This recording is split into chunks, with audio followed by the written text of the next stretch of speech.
Welcome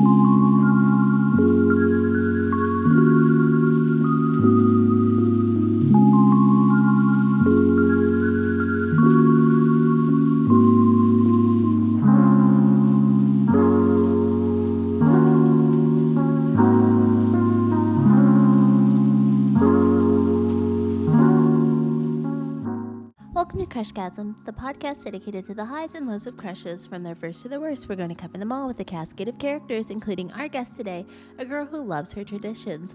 When they revolve around buying magazines, me. Yes, it's been a slow go around here these parts during the latter part of the year, but life has been lifing. But I could not miss the opportunity to talk about one of my favorite things, People Magazine Sexiest Man Alive issue. This tradition goes back further than this show. Going through this magazine during Thanksgiving break with my grandma holds a lot of special memories for me, and I want to continue that with this show. So let's not waste any more time. Let's get to the 2024 issue and who People declared the sexiest man alive, because it was, I'll say, a bit surprising. So the past few years, I don't think the cover has aligned with who it should have been. To me, the cover should go to the guy who's made the most noise throughout the year. And really, their pick was literally behind the scenes of a movie that's a plot that revolves around being quiet, and a kid's movie that didn't blow anyone away. Mostly because it was just a reimagining of a cartoon that aired on Cartoon Network in the 2000s. But hey, maybe John Krasinski didn't know about Foster's Home for Imaginary Friends when he wrote about and directed If.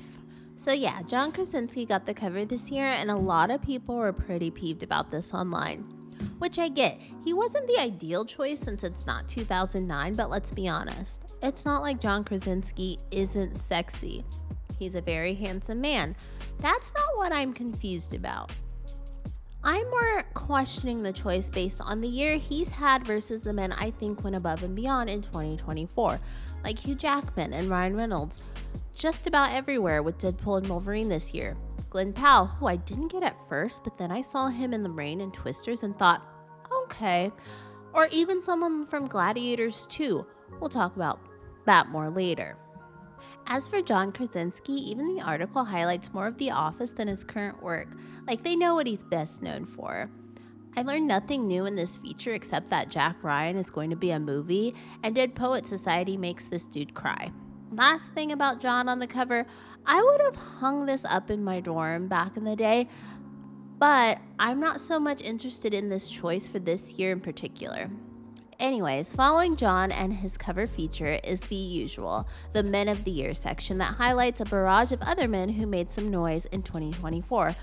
Ironically enough, I think most of these guys made more noise than John Krasinski. Starting off with country music star Shaboozey, a record-setting hit single and some recent controversy to boot, scoot, and boogie to, Shaboozey's bar song Tipsy was #1 for ever this year. One of the biggest songs of the year, a crossover hit, and he took home absolutely nothing at the Country Music Awards and even had some shade thrown his way by another winner that night. Country artists do better, especially after awarding you-know-who as Entertainer of the Year. Let's move on to some other men of the year. Joshua Jackson, really having a bit of a renaissance lately with a new medical series, Dr. Odyssey. He's cute in it, but I didn't make it past the pilot. But good for him that it's on. John Hamm, whose pant outline has kept him employed and has put him on the list numerous times. Post Malone, the latest rapper to ditch hip-hop and embrace country because why not? Pedro Pascal, George Clooney, Taylor Swift's boyfriend. And then I had an issue with them calling Bowen Yang an SNL breakout star, like Bowen just started being the funniest cast member, when in reality, he's been holding a show on his shoulders for a while now. Colin Farrell is so attractive that he made it onto this list in a year where his biggest role found him underneath an insane amount of prosthetics. He's alongside people whose names I've heard but never actually knew, like Paul Mescal, Theo James, and Harris Dickinson.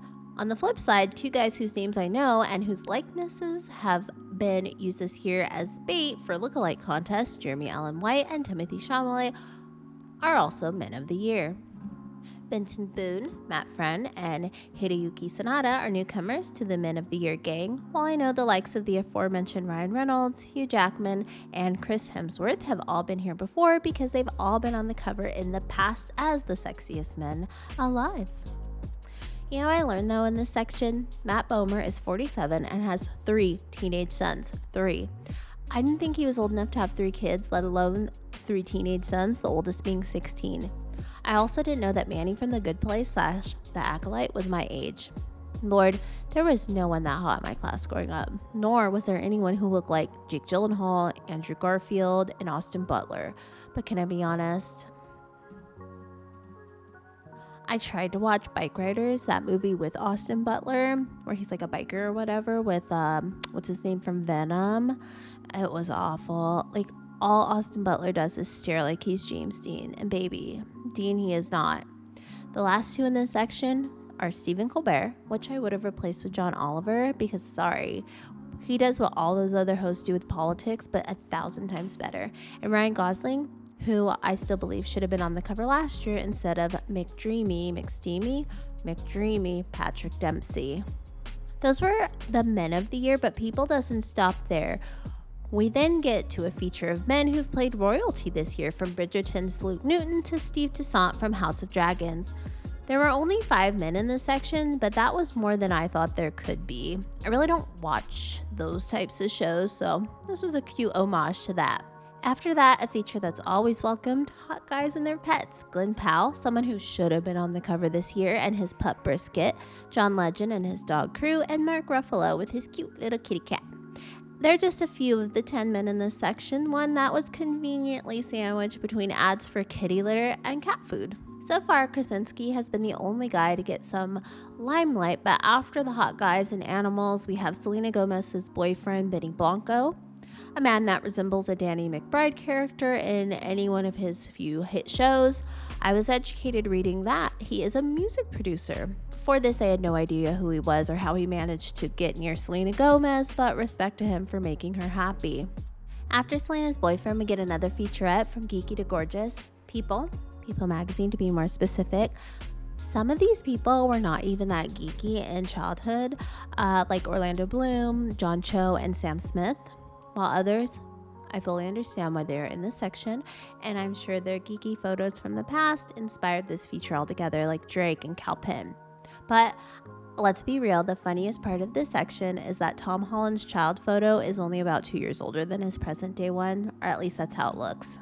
Then we get into what I thought was just an homage to the millennial boyfriend, Adam Brody, who starred in the Netflix original series that sent 30-somethings into a hormonal overload state this year.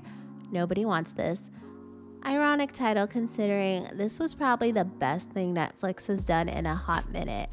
It almost made everyone forget that Stranger Things is set to return in 2025 with the kids looking as old as the so-called teens did once upon a time on Beverly Hills 90210. Anyways, Adam Brody is everything you want in a sexy man, but he wasn't alone in this section. He was just the lead into a focus on a handful of other men who fared well in the romantic movie/series department that included Zac Efron, Taye Diggs, and more, like Chad Michael Murray, who stars in a Netflix movie that combines the holiday spirit with Magic Mike called The Merry Gentleman. So I wasn't on a Chad Michael Murray thing back in the day. It was not a One Tree Hill girly. I'm sorry, but that was not for me. But in recent years, I've loved that Chad Michael Murray has basically become like Taylor Hanson coded. And if you know me, that's a really high compliment because there is just something about Taylor Hanson that makes me want to bop. The next feature makes me think whoever was in charge this year is around my age because John Krasinski, Adam Brody, and now the men of New Girl, a show that ended 6 years ago but was very millennial. But I'm not complaining because New Girl is still one of my favorite rewatches, and the random clips I see here and there are always a joy to see. So this was a great addition to the Sexiest Men Alive issue this year, especially considering that Jake Johnson's answer to what is sexy to him was sandwiches. He really is that Nick Miller, isn't he? After something New Girl, we get something old, and that's the tried and true staple of the Sexiest Man Alive issue, the sexy at every age section. They tacked this on the end this year when I would have liked it somewhere in the middle to break apart the bigger features. Like always, they start with someone who's 20 and they go all the way up to someone who's 70. We're not going to talk about all of them, but let's highlight some highs and lows of this list. Bronny James, not really sure how to say that, kicks it off at 20. He's LeBron James' son, the man who was absolute garbage in the Space Jam sequel a few years ago. I had no idea who the kid Leroy was. I only ever heard the music on the radio. I cannot believe this person is only 21. Good for them. DeFaro from Reservation Dogs. That show deserved more. A lot more awards and credit. And whoever picked the photos for this section hates Sabrina Carpenter's boyfriend, ex-boyfriend, whoever that Barry fellow is now. The picture they used is suspect. Then I could not believe Luke Combs is only 34. And that Jason Derulo was on this list because what has he done to stay relevant in 2024? Next we have T-Pain and Michael Che, only a year apart, with Che being older by a year at 41. That's wild to me, but shout out to him. I don't care what people say. Michael Che and Colin Jost are my favorite Weekend Update pairings. Sue me. Let's see. Someone should tell Tom Brady he's only 47 and does not need to mess around with his face anymore. He looks like he's about to be the first husband on the Real Housewives franchise, wherever he lives. Maybe the Real Housewives of... Where do you think he lives? Do you think he still lives in Florida? No, if he's smart, he got out of there. But let's see. The other Jim Halpert, Randall Park, is 50 and looks amazing. And then Carson Daly being 51 hurts my soul, while Dave Matthews being included just hurts my brain. And then everyone talks about Paul Rudd being like this person that never ages, but I think the real conversation needs to be about Blair Underwood, who is 60 and looks more like he's about 35. Honestly, though, the 60-year-olds might have been the best decade this year in this little section because Tom Ford, Stanley Tucci, and Kevin Bacon, all fabulous. They ended, though, at 70 with the guy from Bar Rescue, and I'm like, really? No one else was 70 years old? Interesting. Here's what I'd like to see next year. A cover that makes sense for who really had the biggest year and is hot.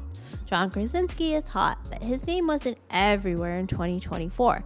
Glenn Powell, I'm pulling for you in 2025, but from the looks of his IMDb, it might be a tough sell.